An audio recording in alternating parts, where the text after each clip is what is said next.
Bien, buenos días chicos, ¿qué tal? ¿Cómo están? Continuando con la clase de historia. El día de hoy vamos a hablar de este tema que es muy importante. Ya salimos acerca de los conocimientos básicos, digamos, de lo que son los tres aspectos de la ciencia social: la geografía, la historia y la economía, competentes de este curso. Ahora vamos a profundizar en una de esas tres ciencias, particularmente en la historia. Bien, empezamos con la antropogénesis. ¿Qué es la antropogénesis?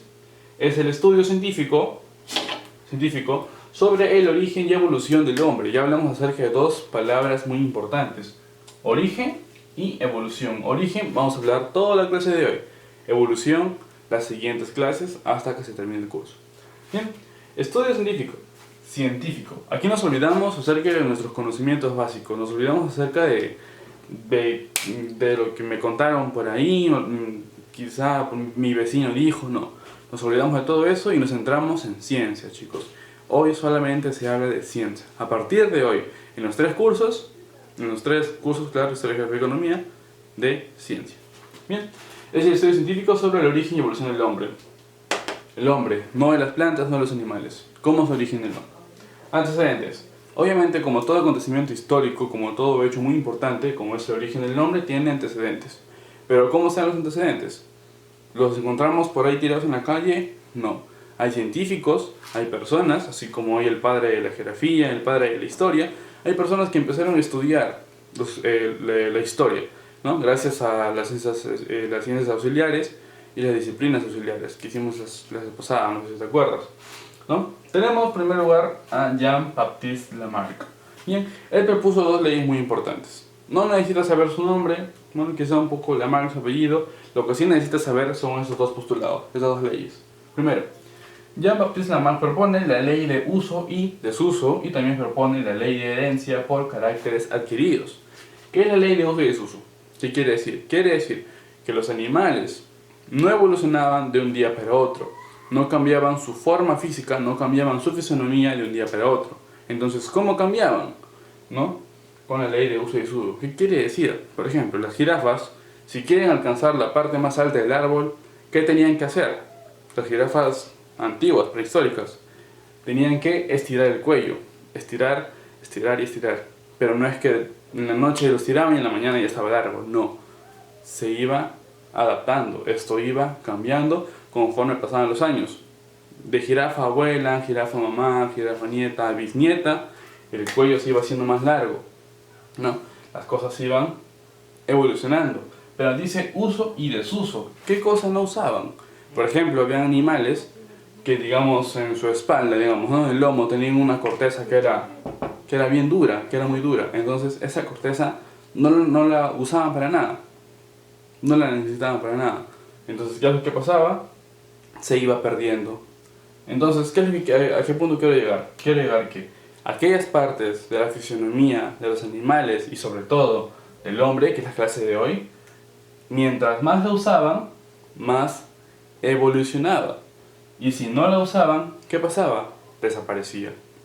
Entonces, en este uso, obviamente, se utilizaban diversas partes del cuerpo. Entonces, aquí entra la segunda ley. Ley de herencia. ¿Qué es la herencia? Es algo que tú le dejas a las generaciones posteriores, ¿no? Por caracteres adquiridos. ¿Cuáles son los caracteres? Lo que te mencioné, por ejemplo, lo de la jirafa, que estiraba el cuello, ¿no? Quizá la jirafa abuela tenía el cuello, digamos, de medio metro. La jirafa madre la va a tener de 1 metro. La jirafa hija la va a tener de 1,5 metros. ¿No? Obviamente esto es súper básico, pero así funcionaba. Esta herencia se basaba en el uso que tenía. ¿Ok? Luego tenemos al siguiente científico. Tenemos a Charles Darwin. Este es uno de los más importantes, ¿no?, el más importante en general del siglo XIX. Él escribió un libro en su estudio, se llamaba El origen de las especies por selección natural. En sí el nombre es más largo, pero esto es más importante, ¿no? El origen de las especies por selección natural, que lo escribió en el siglo XIX, que se publicó, ¿no? En ese libro tenía postulados, así como Lamarck tenía leyes, él tenía postulados. ¿Qué decía? Él decía que el mundo tenía diversas características. El mundo de ese entonces, ¿sabes? Estamos hablando del mundo muy antiguo, muy antiguo, del origen del hombre, ¿no? Tenía las siguientes características. Tenía sobrepoblación de especies, animales, plantas y el hombre sobre todo. Tenía variabilidad, que quiere decir que existían muchas especies, diversas, había una gran variedad. ¿Qué más? Lucha por la supervivencia. Quiere decir que entre los animales se peleaban. ¿Por qué? ¿Te recuerdas tu clase de economía? Por los recursos, porque los recursos son escasos y las necesidades son ilimitadas, ¿no? Entonces las especies se peleaban.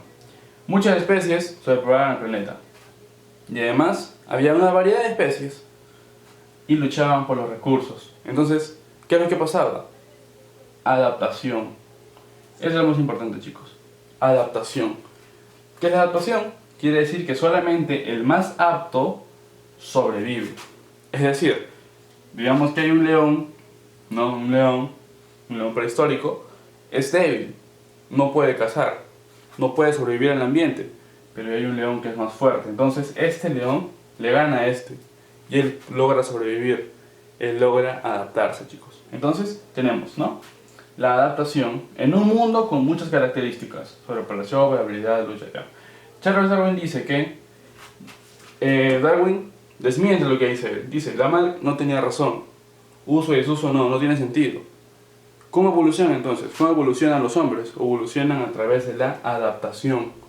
Van muriendo aquellas especies que no se adaptan a su medio, que no pueden sobrevivir a los cambios climáticos, a la escasez de recursos, etc. ¿Quiénes sobreviven?